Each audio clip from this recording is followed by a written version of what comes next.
Hola, muy buenos días a todos, señoras y señores, y bienvenidos al primer café en este miércoles 26 de abril, segunda y última jornada del debate de investidura de José María Aznar, al que hemos querido asistir desde aquí, desde este estudio, en compañía hoy de un veterano del Congreso que por primera vez en esta ocasión ha asistido o está asistiendo al debate de investidura desde su casa y no desde el hemiciclo.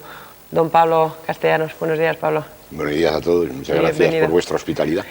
Me van a permitir, sin embargo, que hoy comience con unas palabras de recuerdo muy cariñoso hacia un compañero, Jesús Mari Zuluaga, que ayer sufrió la barbarie de la banda terrorista. Ayer Jesús Mari recibió en el periódico en el que trabaja, en el diario La Razón, un paquete bomba de ETA con el que la organización terrorista pretendía matarle. Es el segundo paquete bomba de estas características. El primero lo recibió Carlos Herrera hace unas semanas en la redacción de Radio Nacional de España en Sevilla.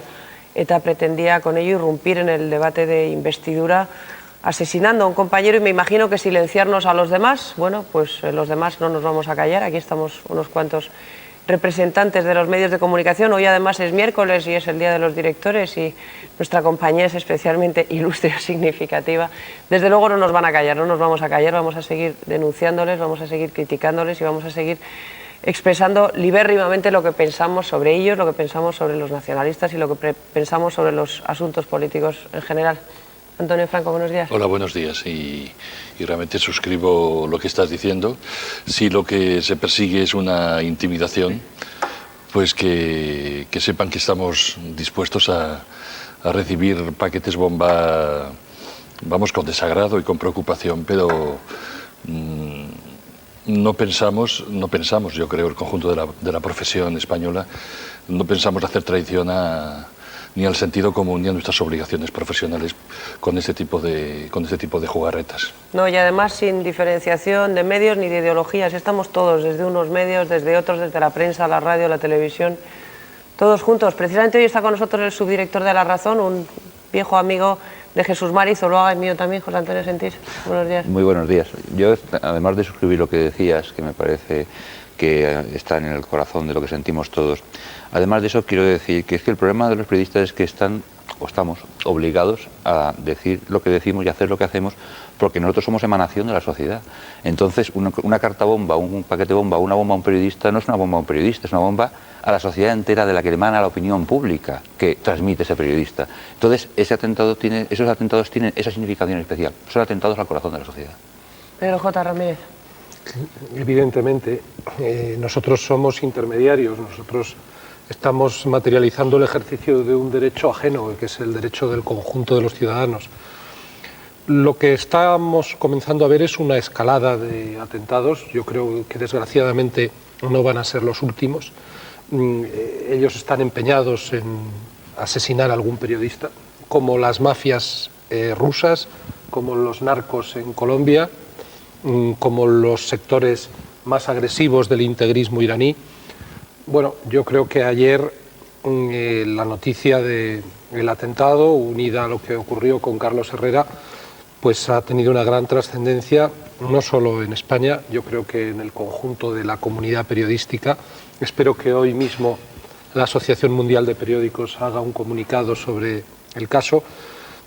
A mí me parece que va a ser necesario darle una respuesta colectiva, en primer lugar desde el ámbito de los medios, y yo creo que también desde el ámbito de la sociedad y de las instituciones. Yo creo que a nadie nos debe extrañar que ETA recurra a estos métodos. Han ido dirigidos contra otros estamentos de la sociedad, sean miembros de las Fuerzas Armadas, sea personas vinculadas con los partidos políticos. Quizá lo más patético es ver cómo hay un partido con representación parlamentaria, un partido muy importante como es el Partido Nacionalista Vasco, que había sido uno de los partidos, uno de los pilares en los que se había construido y desarrollado la democracia durante estos años, que está participando en esa táctica de coacción y de hostigamiento. Fue el Partido Nacionalista Vasco el que acuñó la expresión brunete mediática. Concretamente su portavoz en el Congreso, el señor Ana Sagasti. Que es una manera de denominarnos a los periodistas que mantenemos una línea crítica frente a las pretensiones autodeterministas, pues poco menos que como golpistas. Ayer mismo, incluso horas después, qué falta de sensibilidad, horas después de que se conociera este nuevo atentado frustrado, el propio presidente del PNV, el señor Arzallus, dirigía una carta a otro compañero, el director del Correo de Bilbao, acusándole de ejercer la violencia mediática. Y por lo tanto, si alguien ejerce la violencia, pues parece legítimo que también la violencia se ejerza contra ese alguien. Yo veo que es una situación muy límite. Naturalmente tendrá la solución de este problema, como de tantas crisis que hemos vivido en estos años, no es sino más democracia y que los ciudadanos vayan poniendo a cada uno en su sitio a través del ejercicio de... Sí, pero no sería bueno que quedara el comentario como una respuesta absolutamente legítima y que son todo de carácter corporativo. Esto no es un problema vuestro. Si fuera un problema de los periodistas, sería un problema también de todos los demás, pero es que es un problema de toda la sociedad. Los ciudadanos tienen que recordar que una de las expresiones del fascismo más clara y más característica no es contra la libertad de prensa en género, no, es contra el periodista, contra cualquier voz crítica, contra cualquier voz discrepante o disidente. Y que eso se llama fascismo. Entonces, que a veces utilizamos expresiones que nos hacen olvidar lo que la médula del problema. Es un comportamiento fascista el tratar ni más ni menos, no digo ya de enviar una carta bomba, de silenciar, incluso cerrando un periódico, incluso proscribiendo a un periodista, poniéndole una lista negra. Eso es fascismo puro. Claro, si además se añade eso, el envío, ni más ni menos, de una carta bomba, que lógicamente, pues a veces se logra evitar que produzca efectos, pero que puede acabar, Pablo, como yo explotando decía, en las manos de un trabajador de correos, de un guardia foral, cualquiera. De eso, ¿no? Y entonces hay que llamar las cosas por su nombre. El fascismo, no puede haber nadie que tenga ante el fascismo la menor actitud de complacencia, de concomitancia ni de tolerancia. Estos son esos supuestos, estos test que le obligan a ese partido del que hablamos y del que que hablamos todos con respeto y con cariño, haga lo que haga alguno de sus dirigentes, esto le obliga al PNV a pensar ya muy seriamente, qué camino ha tomado y qué hace para sinceramente rehabilitar su propia imagen. Yo ayer escuché con muchísima atención la intervención de Ana Sagasti y la verdad es que no oí una condena así muy rotunda de lo que había ocurrido con en el hemiciclo. Zuluaga. Sí, en los pasillos lo hizo, pero en el hemiciclo tuvo una ocasión de oro para condenarlo en los términos más firmes. Se la puso en bandeja al presidente del gobierno, que sí lo hizo, sí ejerció esa condena.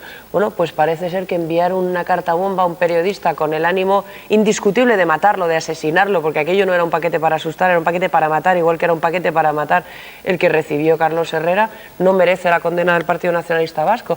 Es muy significativo de lo que tú decías, Pablo, que ayer lo que sí hizo Iñaki Anasagasti fue invitar abiertamente al presidente del gobierno a ilegalizar Herri Batasuna y a cerrar sus periódicos, como si la única manera de discrepar con el adversario fuera silenciarle. No, mire usted, uno puede discrepar y descalificar al adversario y no silenciarlo, ¿no? Eso es la manera en la que se comportan los demócratas. Los que no creen en la democracia lo que hacen es asesinar, matar, amordazar, silenciar. Fue una invitación que iba recubierta de ironía, claro, diciendo, en el camino que ustedes están tomando, de un camino represivo, ¿por qué no llegan ustedes a esto? No, yo creo, sinceramente, claro, porque ellos solo entienden la crítica, se equivocó de discurso. Sinceramente, ese no es el tema.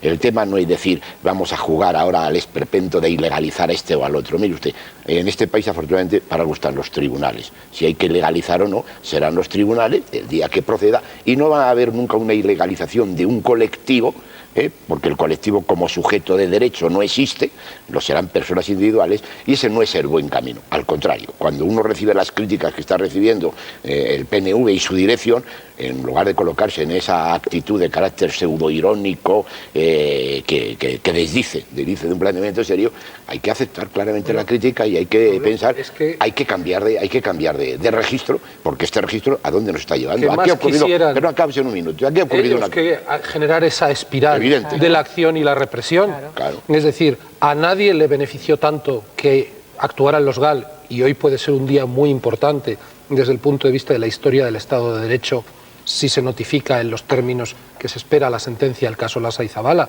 ¿Qué más le gustaría al nacionalismo vasco en esa deriva radical en la que están? ¿Qué más le gustaría a ETA que efectivamente el Estado de Derecho perdiera los papeles y se recurriera de nuevo a ese tipo de prácticas, o se entrara en esa dinámica que sugería, efectivamente, irónicamente, yo creo que en el fondo deseándola, porque sería la única manera no creo que tienen... Yo no creo que la deseara, lo que pasa es que no fue de nada salir acertado. del lío en el que están metidos. Estado de excepción y legalización de un partido. ¿Qué significa? Que significa decir, vamos a llegar a querer crear la imagen de que se está en un camino de represión por represión, lo cual no es verdad. Yo creo que no solo les vendría bien, sino que refleja que ellos solo yo creo que desde sí. Izquierda Unida, que vosotros sabéis que hemos estado en el Pacto de Estella, el Pacto de Lizarra, y que ha habido por nuestra parte... Nadie es perfecto, bien, Pablo. Pero que se ha dicho aquí, en esta casa...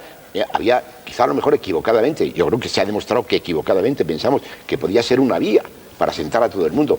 Hombre, cuando ya se ve clarísimamente que en lugar de acercar tú a Euskal Herritar Rock, en lugar de acercar a Herri Batasuna a unos comportamientos democráticos, serenos y conviventes, son ellos los que te arrastran, dice yo que este conmigo no cuente. Entonces el PNV tiene que reconocer que si él ha querido arrastrar a Euskal Herritar y Herri Batasuna a unos planteamientos que se puedan calificar mínimamente de democráticos y de convivencia, se ha producido todo lo contrario. Y hoy el PNV está siendo rehén de esa situación. Creo que lo sensato, como hemos hecho otros, es reconocer cuando uno se equivoca y sobre todo cuando ve que políticamente el resultado de su actuación es contraproducente para aquello que buscaba. Y da marcha atrás y sinceramente todo el mundo lo va a entender. Nadie va a andar echando en cara a nadie nada, si lo que hace es puramente decirle a usted, yo quiero retomar el camino de, con el resto de las fuerzas políticas, con el respeto más absoluto a todo el mundo, seguir manteniendo mis posiciones, ahora en el marco del Estado de Derecho. Yo estoy de acuerdo con la tesis de que lo peor de la sesión de ayer fue ese discurso equivocado de Ana Sagasti, que además, en definitiva, todo lo que buscaba o todo lo que pretendía era no dar respuesta a la pregunta de fondo que surgió en el hemiciclo. Ustedes habían hecho una apuesta y esa apuesta se ha demostrado, digamos, errónea, que no conducía a ninguna parte. ¿Qué van a hacer ahora? Y desgraciadamente con ese juego de hablar del estado de excepción o de cerrar los periódicos o de radicalizar más la situación, lo que no nos dio ayer el PNV es ningún indicio, ni el menor indicio, porque yo creo que esto es el mal balance también de la sesión de ayer, ni el menor indicio de un replanteamiento en cualquier otra dirección, ¿no? Más de lo mismo, más de lo mismo, más de lo mismo, más llanto, más queja. Esta misma mañana, no sé si habéis oído en la COPE a Ana Sagasti, que Luis Herrero le ha apretado otra vez las clavijas en la misma dirección, de decir, bueno, y ha venido a decir, la alternativa al Pacto de Estella es el Pacto de Estella. Claro. Es que lo que quería decir yo efectivamente está en ese sentido. Es que el Partido Nacionalista Vasco es rehén de Euskal Herritar Rock, de ETA, digamos directamente, pero no es un rehén inocente. El juego del Pacto de Estella fue un juego de búsqueda por la hegemonía política. Fue ver quién ganaba en el terreno del nacionalismo vasco para el futuro independiente dentro de lo que es las pretensiones del nacionalismo. Entonces, el PNV creyó que podía ganar en el Pacto de Estella. Es que creyó que podía ganar. También ETA creyó que podía ganar. Entonces, en esa lucha terminó por la ruptura final que se ha terminado por producir entre ambos intereses políticos, entre ambas direcciones políticas. Pero no era una cosa inocente por parte del PNV. Que no pensemos eso de la generosidad del PNV diciendo es que yo voy a traer a la senda democrática a Herri Batasuna o a ETA. Para nada, de nada. Era un problema de lucha por la hegemonía, a ver quién podía mandar en el proceso independentista. Exactamente. Pero hubo un momento en que la ficción de que eso podía acabar en una entrada en lo que podríamos llamar la normalidad democrática de Herri Batasuna y en un final ya indefinido, real y práctico de las actividades de ETA, hubo un momento en que eso, digamos, alguien podía esperarlo o alguien podía creer de que de una forma u otra podía acabar desembocando la cosa en esta circunstancia, pero es que ya no es así. Es decir, seguir en ese empecinamiento del más de lo mismo, realmente bloquea. No, y sobre todo cuando hay una grave contradicción de decir en un discurso como el de Arzayus, decir los unos porque se están negando a entender que esto es un problema político y los otros con las pistolas son los que más daño hacen. Pues si usted reconoce que los otros con las pistolas y con los paquetes de bomba son los que más daño hacen, en su mano está el producir inmediatamente el aislamiento de quien más daño hace. Lo que pasa es que tú has utilizado antes correctamente la expresión fascismo. Y mira, precisamente este mes, estamos ahora en las semanas, es un poco evocar la historia, pero exactamente hace 60 años la Europa democrática tenía el mismo dilema. Había quienes decían, vamos a desarrollar una política de apaciguamiento, vamos a buscar un punto de entendimiento pese a las tácticas que utiliza esta gente, porque va a ser la manera de dialogar con ellos, de bueno, pues ceder en poco, conseguir que vayan por el buen redil. Yo creo que en estos momentos los partidos democráticos, y me parece que la experiencia de Izquierda Unida sirve de enseñanza para todos, y yo creo que efectivamente Izquierda Unida fue de buena fe al pacto de Lizarra y tuvo la inteligencia política, y yo creo que aún tirando a veces de los que teníais allí, de darse cuenta de que ya no había nada que hacer. Entonces, hecha esta experiencia, yo creo que frente a ese comportamiento, al comportamiento de asaltar las casas de la gente, al comportamiento de mandarles cartas bombas para intentar cortarles las manos, la cabeza, las entrañas, matar a los periodistas como a los concejales de los partidos hostiles, pues no cabe sino la firmeza, la fortaleza de plantar cara a lo que es una maquinaria totalitaria que intenta imponer por la fuerza lo que no tiene de razón. Y yo creo que ayer, dentro de todo, pues fue muy alentador el ver que Izquierda Unida, el Partido Socialista y el Partido Popular, es decir, todas las formaciones de ámbito nacional, pues lo tienen muy claro, y que el único problema es el del PNV, y bueno, y yo espero que la sociedad vasca se vaya dando cuenta pues de la espiral del disparate, porque claro, por eso digo que está muy bien traído el ejemplo. Es que el discurso de Arzallus sobre los inmigrantes demuestra una dimensión racista, xenófoba, inaudita.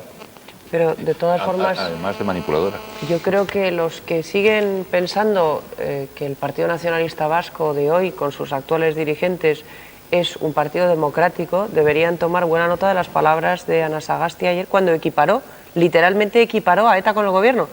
Equiparó el maximalismo de ETA con el inmovilismo del gobierno y atribuyó en condiciones... Sí, señor, eso fue exactamente lo que hizo. Hay expresiones poco afortunadas, pero yo no pongo en tela de juicio que el Partido Nacionalista Vasco, como colectivo en el País Vasco, es una organización. Diga lo que diga alguno de sus dirigentes, ¿sí? Se equivoque, no pongo bajo ningún concepto en tela de juicio que el Partido Nacionalista Vasco es una organización democrática, pues con una tradición democrática, formando parte de aquellos equipos del Estado español, de la democracia cristiana, y que podrá hacer lo que... Pero no se está comportando como tal. Es cierto que podrá haber, pero yo creo que... La persistente revalidación del liderazgo de quienes están diciendo y haciendo lo que están haciendo esta política y diciendo estas cosas, Por Dios. Harán mal en un congreso en no cambiar la dirección. Harán mal en un congreso en no cambiar. Pero el PNV como tal, PNV, es una expresión Isabel, democrática. Yo creo que es entrar a lo mejor en otro asunto, y Pablo, que es veterano en muchas lides, yo creo que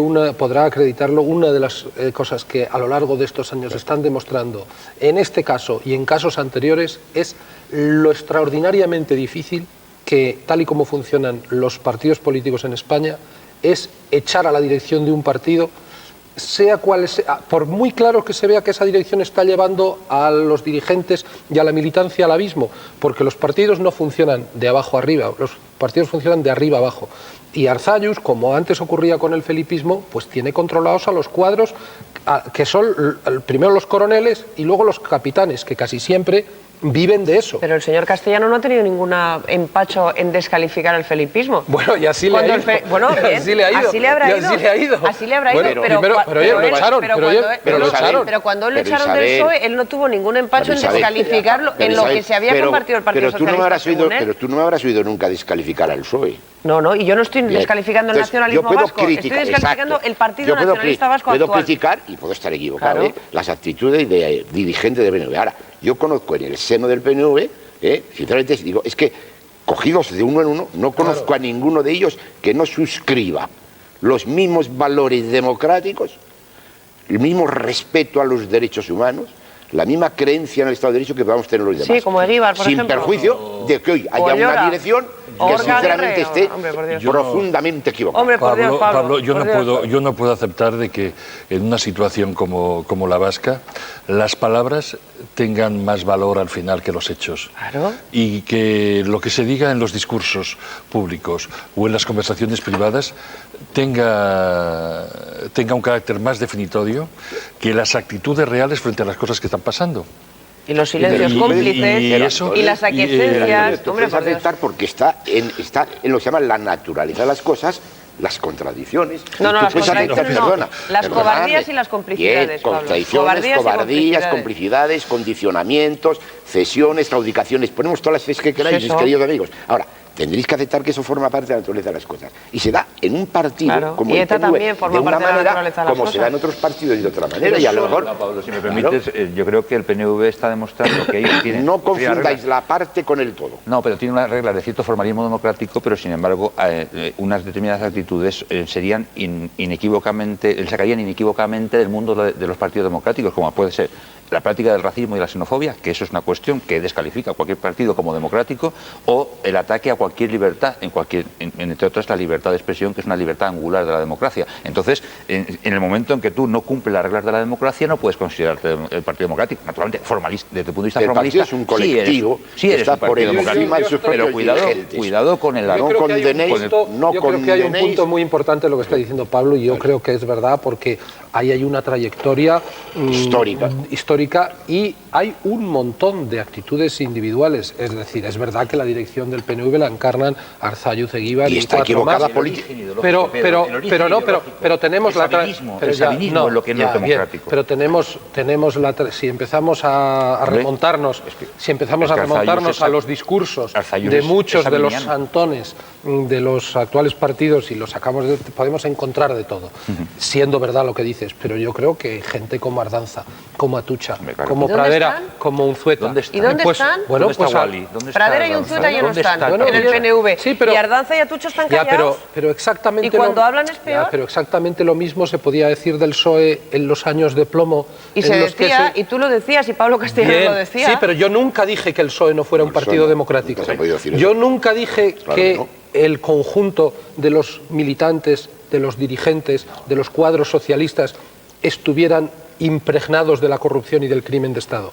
Yo lo que dije es que no estaban siendo capaces, por falta de instrumentos adecuados, por falta de... Oye, lo que hizo Pablo Castellanos, pues hace falta tener un coraje personal No, perdón, muy yo especial. Perdón, yo quiero primero aclarar que yo fui expulsado. sí, O sea, que bien. yo no fui... yo- Fruto de la yo fui contestación. fui dado de baja, lo cual significaba que yo tenía una creencia hasta que en que el propio equipo del que formaba parte tendría la capacidad de desencadenar una dinámica que le hiciera corregir las cosas que a lo mejor una dirección estaba haciendo equivocadamente, Yo digo que pero por con una bastante- creencia absoluta en ese colectivo. Y yo digo, y repito, yo creo que le estamos dedicando... Sí, vamos a cambiar yo creo, de yo, tercio. sinceramente, que, ojo, las equivocaciones de una dirección, si queréis incluso las barbaridades de alguno de sus líderes, que se pueden prestar a toda clase de críticas, no ya por desafortunadas, sino sinceramente por ignominiosas, no se conectan con una condena de carácter general hacia todo un colectivo que históricamente y en el momento gente está teniendo, y yo estoy absolutamente convencido, la misma preocupación por la libertad, por la paz y por la convivencia que tenemos los demás. Por bastante menos de lo que dijo el otro día Arzayus sobre la inmigración, a Haider y a Austria la han proscrito de las instituciones europeas. Por bastante menos. Lo que pasa es que al parecer Haider es un fascista peligroso que no tiene derecho a decir lo que dice, lo cual yo suscribo, es decir, no tiene ningún derecho y merece ser proscrito, y Arzayus no. Pero bueno, Hombre, vamos a... yo creo que hay... Pero también no es justo que porque lo que haya dicho Haider se condene a Austria. Pues se ha condenado a Austria. Pues está y a muy todos mal. nos ha parecido muy Pues, chico, bien. hay- No, no se ha hay gente en condenado, Austria que no, son no. víctimas. Hay gente en Austria que son víctimas de Haider. No y se ha que condenado a condenarlo me parece Austria. normal. Se ha sometido a un aislamiento Pues eso. al partido del señor Haider. Que como resulta que está en el gobierno, se ha condenado al gobierno. Sí, pero como el partido de Haider provocó que tengan amigos que tengan 800 muertos a la espalda, no digamos nada de lo que pasaría con Haider en el mundo. Bueno, eso... Pongamos las cosas en su justa medida y yo creo, mi opinión, puedo estar equivocado, que la crítica y además la debemos hacer de modo tal que bajo ningún concepto, y lo digo claramente, bajo ningún concepto creo yo que podamos dar Pablo a que alguien desde el nacionalismo sigan actitudes de Bueno, victimismo es que más, no tiene yo hago un por qué pronóstico. enarbolar y que, al contrario, yo creo que debemos colaborar todos en que ese partido retome Pues Pues es que el el camino que nacionalismo tiene que vasco no retomar. es, ni el PNV no es ni el País Vasco, ni el pueblo vasco, es ni el evidente. nacionalismo Pero yo hago vasco. un pronóstico, El PNV Isabel. es una manifestación del nacionalismo vasco, Legítima solo del una, no la nacionalismo única. Pero yo hago un pronóstico que es que se recuperará al PNV para la causa de la democracia militante y activa, y eso lo vamos a ver. Cuando pierda el poder. Sí, probablemente, cuando pierda el poder y cuando la actual dirección sea sustituida por otra que retome lo que ha sido la tradición reciente del PNV. Yo creo, y además, yo creo que eso es imprescindible para la consolidación de una situación de libertades en Euskadi, porque el PNV es un instrumento a través del cual se sienten representados muchos ciudadanos con convicciones democráticas. ¿O es que acaso vosotros creéis que todas las personas que han votado al PNV en las últimas elecciones generales comparten ese discurso racista? En absoluto, por supuesto que no, pero yo lo que estoy absolutamente segura, y me consta porque tengo varias personas conocidas que así me lo han manifestado, es que lo que están deseando es que alguien desde la dirección del PNV o desde los aledaños de la dirección del Bien. PNV alce la voz para criticar lo Bien. que son actitudes Bueno, intolerables bien. de los actuales Pues, portavoces yo voy a- del yo voy a PNV. añadir Y una mientras cosa más. callen y no No, hablen, pero ahí están media avalando docena. la yo voy a, posición de y los yo voy a dirigentes. añadir una cosa más y con ello acabo. A mí ETA, con sus crímenes, con su barbarie, no me arrastra. Cada vez que cometa un atentado, a lo que quiere arrastrarnos, que es a que inmediatamente sembremos, precisamente por la indignación que ETA produce, unos mayores focos de disidencia, o si queréis, de condena de alguien que no tiene nada que ver en este tema, que es el PNV. Ojito, Bueno, no caigamos cuidado, en eso ya es más Perdóname, matizable, pero- Pablo, No, no, porque a mí no me arrastra eso, vamos a ver. A mí no me arrastra. ETA es ETA, Evidentemente- el PNV con todos sus errores Sí, es sí. otra cosa. Pero el Pero yo- PNV tiene la responsabilidad Si Ana, de perdona, estar pero perdona, dándole pero un espacio si Ana de Sagasti legitimación no debe política. equiparar bajo ningún concepto a poner en el mismo plano gobierno ETA, yo no voy a cometer tampoco la equiparación de ETA por un lado y colocarla en el mismo plano No, con pero el que el PNV bajo tiene ningún una concepto. responsabilidad Eso política. es evidente. Pero están Eso es juntos. evidente. Por eso. Están juntos. Y se lo decimos, Isabel. Y le mientras decimos- estén juntos, y se lo decimos, están y decimos avalando. que no, que eso les tiene que llevar a El una PNV reconsideración. le está dando pero no los equiparamos, a ETA Claro. un espacio de Bien, legitimación de acuerdo, política. cierto. Y Está eso es tremendo, equivocándose en su eso es política. tremendo, ¿eh? Eso es tremendo. Y la responsabilidad, no solo política, sino moral, es sí, enorme. no, sí, yo lo sé. No del PNV como colectivo, sino de su dirección. Yo quiero cambiar de tema. Sí, yo también. Hablamos Simplemente un de- segundo, Antonio. es- Antes de cambiar el tema, simplemente quería preguntar a José Antonio Sentís si había hablado con Jesús Mari Zuluaga, si está bien, si está animado. Está animado, Está está animado. entero, y Jesús María Zuluaga es una persona que es extremadamente consciente de que no es un problema de sacar pecho en el mundo, él sabe que el valor es soportar bien el miedo, como no tenerlo. Entonces yo creo que está entero, está bien, no se arrugará y continuará en la brega, que es informar razonablemente, objetivamente, de lo que él considera que pasa, que existe a su juicio, y yo creo que continuará en la lucha. Yo creo que podemos estar en ese sentido tranquilos, pero desde luego impresionado. Está impresionado porque es humano, como todo el mundo. Perdona por el rasgo de humor negro, pero ojalá se pueda decir en adelante siempre de cada periodista que recibe un envío parecido de ETA que está entero. Ojalá, sí, efectivamente. Bien. Bueno, yo quisiera que después de la sesión de ayer del debate, que fue amplio y complejo, quisiera saber del señor Castellanos un poco la impresión que le dieron las dos fuerzas de izquierda. Es la primera vez que el señor Castellano ve ese debate Lo ve- en su casa lo ve y desde no la desde el barrera, lo ve hemiciclo. desde la ¿Acordáis de barrera. cuando No, decían pero- que Pablo era el pero- látigo del Parlamento? ¿Os acordáis de...? Perdón, pero Eso ha fue en la habido primera a legislatura, a ¿no? lo largo de estos años de modélica transición, ya sabéis, cuando yo digo de modélica transición lo digo con un cierto retintín, que yo me gustaría la transición me hubiera gustado de otra manera, pero no importa. Ahora, no es la primera vez que he asistido desde el recato de la sala de estar a... Pero Ahora, sí que en este momento... ¿qué pasó es ayer? un poco Hombre, yo cierto. ayer, sinceramente, yo no... creo que el señor candidato estuvo en su papel. Y además yo creo que se percibe clarísimamente, como todos, a lo largo de la práctica política, vamos perfeccionando y vamos siendo más peritos y, sinceramente, una soltura que en otras ocasiones no tenía, un dominio muy serio de los temas. Pero a mí me dejó muy preocupado, porque no es lo malo que alguien pueda tener mayoría absoluta. ¿Está? Que no hay nada en la sí, no, es que, claro, es que el discurso de la izquierda, de las dos expresiones de la izquierda, y lo digo cariñosamente porque uno se seguirá reclamando de la izquierda hasta que la parca ponga fin a estas convicciones, pues no vino a poner encima de la mesa más que, en el caso en concreto de Martín Noval, que tenía un toro difícil de lidiar, porque no se sube lo mismo a la tribuna cuando el otro ha ganado por 4 puntos que cuando el otro ha ganado por goleada. Y yo creo que estuvo muy bien, en la misma línea, es que sin embargo matizó las expresiones del curso, pero no ofreció ninguna alternativa. Entonces, que a mí lo que me preocupa no es que haya una mayoría absoluta, es que no haya oposición. Y la oposición de Izquierda Unida no se puede reducir a una oposición cuasi calificable de sindical en cuanto a las reivindicaciones de la clase obrera. Las reivindicaciones de la clase obrera están muy bien en cuestión. Y yo creo sinceramente que hay tema todavía, querido Antonio. Yo creo que tenemos una enorme cantidad de asignaturas pendientes para el desarrollo político, para la profundización democrática, para la mejora de los servicios públicos, incluso ha aceptado el campo en el que ayer con mucha habilidad se colocó el presidente, que dijo que iba a hacer un discurso de centro reformista y puso un enorme acento en el reformismo y con muy buen sentido, porque muchas de las reformas que esbozó y que anunció pues son suscritas por todo el mundo. Hombre, lo que pasa es que luego cuando llegue el momento de ver cuál es la profundidad de esas reformas y se quedan a medio camino, habrá mucho que discutir. Pero a mí ayer lo que me pareció es que sinceramente nuestra izquierda, nuestra querida izquierda, pues o hace un esfuerzo muy serio, y yo conste que al señor Aznar le tengo mucho respeto y al PP también, o puede haber derecha para demasiados años.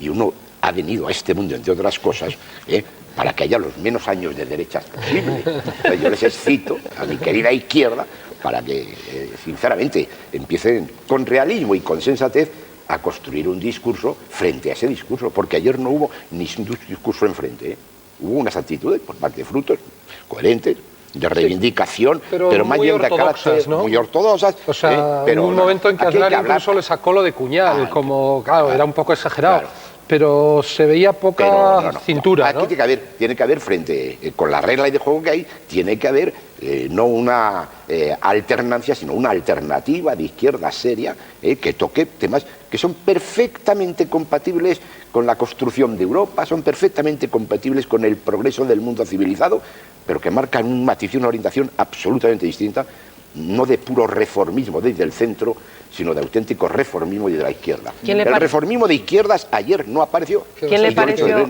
pareció mejor o peor, Martínez Noval o Frutos? Hombre, yo creo que Martínez Noval tiene mucha más experiencia y no quiero volver bajo ningún concepto porque a Frutos también le tocó un buen embolado. Frutos es víctima de una situación. Yo le pero Noval estuvo un poco desilvanado, ¿no? Pero para como lo que haciendo acotaciones al discurso se equivocó yo creo que se equivocó con cariño de estrategia, en el sentido de decir, yo vengo aquí a matizar lo que usted ha dicho sobre su programa electoral. No, mire usted, este señor ha ganado unas elecciones y su programa cordero. No, ponga usted encima de la mesa desde ahora la alternativa política de un partido de izquierdas, que es lo que hay que poner. Luego, incluso aceptando la regla del juego, le da usted hasta el voto de investidura. Si eso es lo de menos, dar el voto de investidura o no darlo. Ahora, usted aprovecha para poner encima de la mesa lo que podemos llamar la alternativa. Y sobre todo, cuando hay un programa tan importante como es el de investidura, hay que procurar que sea una especie de contrapunto al estado de la nación y se ponga encima de la mesa el estado de la sociedad. Porque el estado de la sociedad, sinceramente, difiere bastante de, podemos decir, la idílica perspectiva que el señor Aznar dio, que me parece muy bien desde el punto de vista de econometra, me parece muy bien. Desde ese curso. Ahora, desde el punto de vista político y social, esa no es la perspectiva que yo tengo de este país. Mi percepción de este país no es esa percepción idílica, bajo ningún concepto. Aquí hay unas diferencias brutales de rentas, unas diferencias brutales de situaciones, y aquí hay unas insuficiencias creando sobre todo aquí unas bolsas de marginalidad aquí hay unos profundos contenidos de déficit político y social que hay que poner encima de la mesa, aunque solo sea para que los reformistas del centro a lo mejor asuman alguno de ellos. Es que respecto a las cosas que no van bien en España, ¿no tiene usted la impresión de que también en la sesión de ayer, en el debate, volvió a reaparecer un poco la imagen de que el Partido Socialista e Izquierda Unida están también tan de espaldas entre sí como antes de la ficción de pacto que se improvisó en la campaña electoral? La respuesta, amigo Antonio, la da usted, porque cuando ha dicho la ficción de pacto, ¿y es qué fue eso? Es que mientras unos pensaban en un pacto estratégico, los otros pensaban en un pacto táctico. Y por lo tanto no podía conducir a más. Claro, a mí me parece sinceramente muy poco riguroso que hoy por parte de Izquierda Unida se esté llamando a la puerta del PSOE a decir mantenga usted un pacto que efectivamente tiene razón Chávez. Fue un pacto que se hizo para unas elecciones, acabadas las elecciones se acabó el pacto. No, lo coherente no es decir mantenga usted el pacto, lo coherente es decir hicimos aquello porque pensamos que había que hacerlo, pero ahora, si pensamos que lo que hay que llevar adelante es la unidad de acción, pero hecha de otra manera, no en plan electoralista ni en plan oportunista, invite usted al Partido Socialista, Obrero Español, y a sus cuadros a sentarse con tranquilidad, si hay 4 años de legislatura por delante, a sentarse seriamente una mesa y a que repensemos la izquierda. Pero la repensemos sin ninguna limitación, ni de carácter ideológico, ni político, ni orgánico. Que tengamos audacia para repensar la izquierda. Ahora, si la repensar la izquierda es sustituir los líderes que haya podido desaparecer del PSOE por otros, o lo de Izquierda Unida por otros, y llegar a acuerdos entre las oligarquías de las cúpulas de los aparatos, eso no es repensar la izquierda, ¿eh? Repensar la izquierda es ir muy libre de equipaje. Perdona, Pedro. Señor Castellano, es que usted como veterano parlamentario que ha sido durante tantos años, ¿no le parece relativamente peligroso que un partido renuncie de una manera tan explícita, como en este caso el Partido Socialista, estoy hablando del Partido Socialista, renuncie de una manera tan explícita al trabajo de oposición parlamentaria, olvide el Parlamento y tenga una tendencia, que yo ya he oído a varios líderes políticos del Partido Socialista, de montar una oposición desde fuera del Parlamento, con líderes fuera del Parlamento, que dan lugar naturalmente a que un senador pueda ser líder, que da lugar a que un determinado secretario autonómico pueda ser líder, etcétera. Entonces, ¿no le parece que es relativamente peligroso para el sistema, el sistema que estamos acostumbrados a vivir? Es que es un error. Además de la táctica... Guste o no guste, a algunos nos podrá gustar más o menos, aquí hay una cosa importantísima en la democracia parlamentaria, que es el Parlamento. Y el Parlamento al final se acaba convirtiendo en el escaparate que podemos decir atrae el 90% de las actividades políticas. Yo sé que, por ejemplo, en las filas en las que yo estoy, hay mucha gente que piensa que desde la calle, pues claro que hay que movilizar y hacer participar a los ciudadanos, pero nadie crea que va a cambiar las cosas desde la calle, si no tiene alguien sentado allí que actúa de portavoz de lo que dice la calle para tratar de llevar adelante ciertas reformas legislativas. Por lo tanto, claro que hay que hacer oposición parlamentaria. Y es que hay margen. Si es que ayer el discurso de Aznar daba un enorme margen, si es que daba un enorme margen. ¿Usted qué quiere hablar? ¿De la reforma del Código Penal? Pues sí que no hay margen para poner de manifiesto dos versiones completamente distintas, dentro de la preocupación más absoluta por la libertad y los bienes de los ciudadanos, y porque el Estado de Derecho funcione con la mayor pulcritud. Pues claro que hay margen. ¿Cómo no va a haber margen en cosas tan importantes como se llama la seguridad social, como se llama la empresa pública? Claro que hay margen de oposición. Lo que pasa es que yo creo que ayer había una especie de sentido de, no voy a decir desmoralización porque no me gustaría, todavía no hemos digerido la derrota.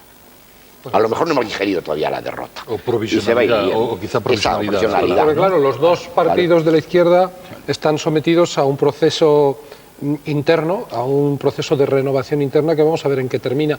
¿Quién cree usted que debería ser o que podría ser la persona que dentro de Izquierda Unida pudiera poner en marcha ese proceso de regeneración, de renovación? Ayer vimos ya a Anguita en el tejadillo, usted estaba fuera.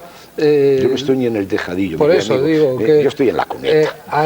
Anguita de Barandillero... Yo estoy como un paisano castellano sentado en la cuneta, gozando de la buena hospitalidad de los que me invitan un bocadillo de chorizo. Anguita de Barandillero, usted en la dignidad de la cuneta, algún otro en la estratosfera.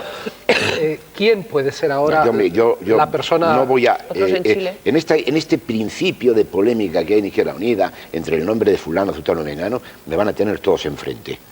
Primero quiero la construcción de un serio discurso político y un replanteamiento serio. Izquierda Unida, lo que ha pasado en Izquierda Unida no es moco de pavo, porque se ha saltado ni más ni menos que de 21 diputados a 8, y se ha pasado de 2.200.000 votantes a 1 millón. O sea, por lo tanto, o esto le obliga a la gente a decir, vamos primero a ver cómo se refunda algo tan importante que es Izquierda Unida. Pero vuelve usted a demostrar que está en las musas y no en el teatro. Es decir, la práctica demuestra que en todos los partidos que se han encontrado en situaciones así, lo que hay es que encontrar un equipo que pueda impulsar la creación de ese discurso político. Yo creo que para la izquierda debe ser todo un ejemplo, por incómodo que resulte, lo que puso en marcha el PP. Claro, es verdad que el PP, Aznar lo puso fraga a dedo, pero una vez que estuvo allí, fue desde la creación de un equipo humano, desde la que se desarrolló ese discurso que se ha demostrado eficaz.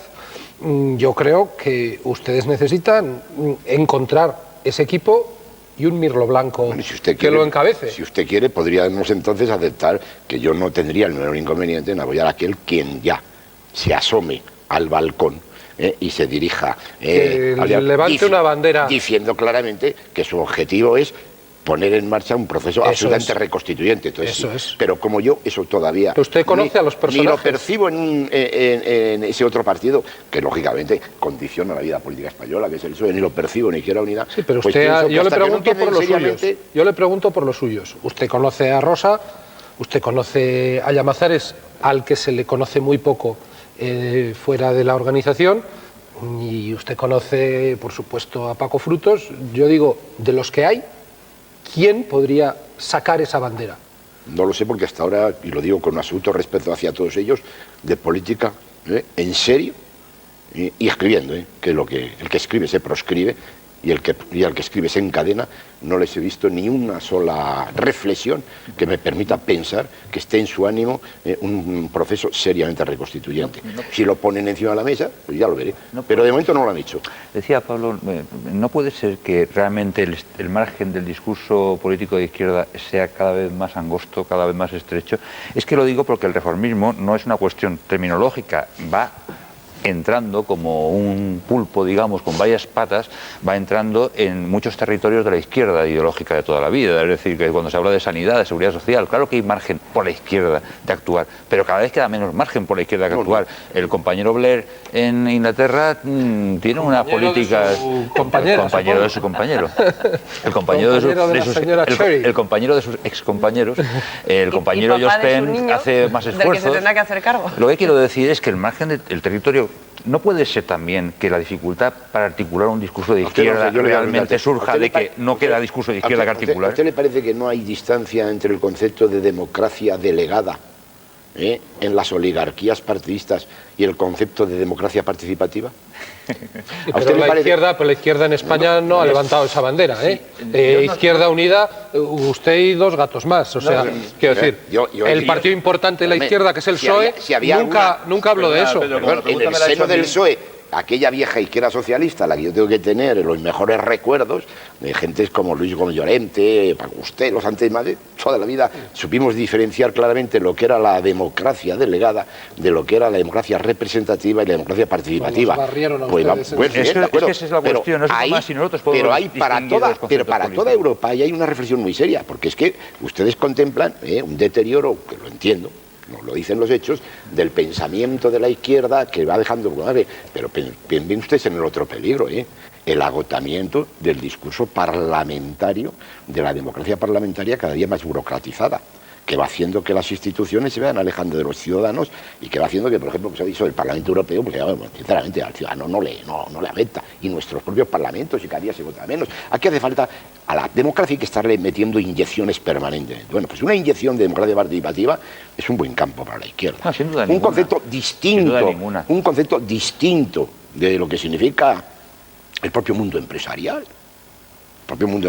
Que nos hemos quedado muy centrados en un mundo en el que, lógicamente, pues a lo mejor es muy revisionista lo que yo digo, pero hubo un camino en un momento determinado de cogestión, un camino de coparticipación, de corresponsabilidad, que por las razones ahora que sean... se llama Stock Options. Yo creo... ahora se llama Stock Options, me parece que eso es otra cosa, don Pedro. Perdón, no estoy haciendo un chiste. No, se llama Stock Options. Le digo que al final se está demostrando que los únicos caminos eficaces de implicar a los trabajadores en la gestión de una empresa es darles participación en los beneficios de la empresa, y se ha inventado ese mecanismo tan polémico y discutible que son las stock options. Pero cuando hablamos de eso, hablamos no solamente de la perspectiva de la empresa, de su empresa, como de la empresa como instrumento de toda la economía. Por ejemplo, ¿qué problemas hay? Porque hay un debate muy serio acerca de algo que para mí no existe, que se llama nuestro propio precepto constitucional en cuanto a la planificación económica.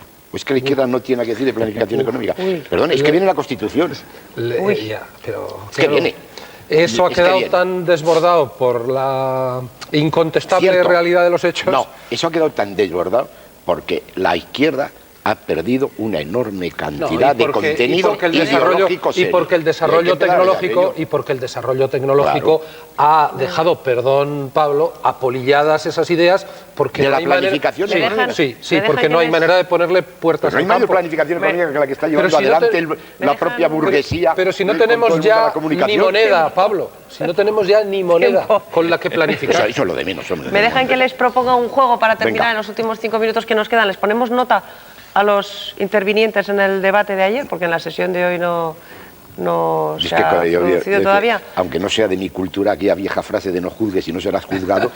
Hombre, pero si usted ya ha sido juzgado, aprobado, me produce una enorme violencia. Hombre, vamos a ponerles nota. Si todo el que ha salido a la tribuna ha salido a la tribuna con la intención de servir a la ciudadanía, de representar a sus fuerzas políticas con honestidad y de construir un sistema cada día más profundo en lo democrático, yo les pongo a todos un 10.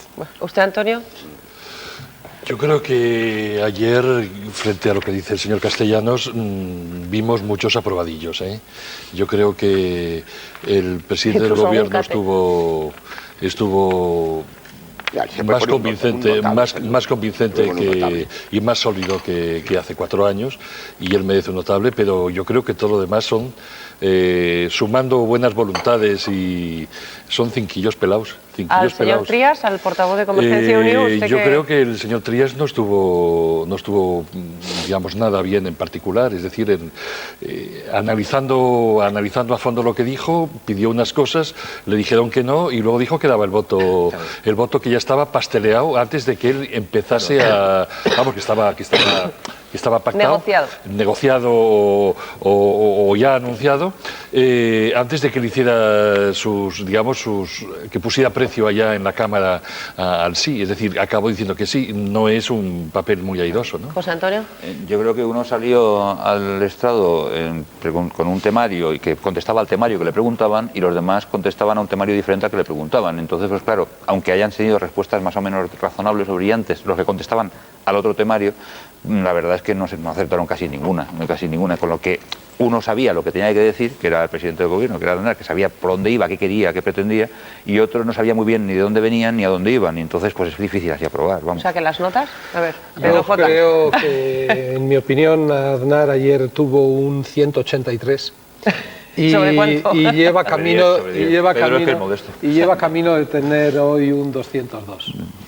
O sea, no es broma, o sea, el debate quedó absolutamente determinado por el hecho de que por primera vez desde el año 89 comparecía un candidato con mayoría absoluta de su propio grupo y, ojo, por primera vez en la historia de la democracia comparecía un candidato sin jefe de la oposición enfrente. Y eso, pues, es decir, fue un debate sin oposición, y cuando el aspirante no tiene a nadie detrás, pues es que no tiene ni siquiera sentido el establecer baremos de comparación puntuando. La contertulia, doña Consuelo Álvarez Toledo, que también goza de la hospitalidad de esta casa con frecuencia, dijo un día que el debate de investidura iba a ser un paseo militar. No, porque eso tiene demasiado de bélico. Sí fue una procesión. Sí, o sea, evidentemente fue una procesión con cruz alzada. Y efectivamente a algunos les tocó ir de nazarenos. ¿Qué le vamos a hacer? Y eso que ya no estaba don Federico Trillo presidiendo la cofradía, ¿no? Pero la presidenta estuvo francamente muy bien. Ya lo creo. Claro, estuvo francamente muy bien. A mí me gustó. Bueno, usted conoce también esa perspectiva. Claro, usted también ha estado en la mesa. Debe tener su cierta complejidad en un discurso así, y sobre todo si eres debutante, ¿no? Y tener ese sentido de la tolerancia para no interrumpir a nadie en su discurso y para que aflore la libertad de expresión, pero al mismo tiempo que haya una cierta autodisciplina. Dirigir una sesión, y además habiendo tenido profesores muy serios en aquella casa, porque en aquella casa ha habido un Landelino Lavilla y un Gregorio Barba, que estará con nosotros la semana que viene en el primer café, por cierto. Félix Pons fue un buen presidente.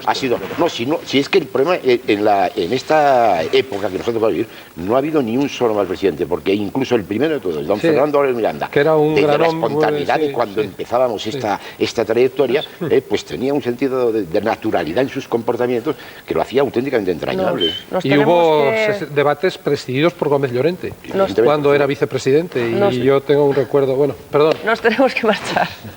me dejan los miércoles, esto es terrible. Nos tenemos que marchar, no me ha dado tiempo a transmitir las preguntas de los telespectadores. Hoy eran comentarios más que preguntas. Tenemos muchas llamadas de solidaridad con el colectivo de periodistas, muchas llamadas muy críticas con Arzallus y con otros dirigentes del Partido Nacionalista Vasco. Se las agradecemos, les agradecemos especialmente las de solidaridad y les agradecemos toda su participación. Mañana estará con nosotros el presidente extremeño, don Juan Carlos Rodríguez Ibarra. Luego seguiremos hablando de la izquierda, de esa crisis de la izquierda y de esa falta de oposición, de eso que nuestros contertulios juzgan una falta de oposición a la mayoría absoluta del Partido Popular. Luego no se lo pierdan, que ya saben ustedes que Rodríguez Ibarra siempre dice cosas que dan que hablar. No nos falten. Hasta mañana.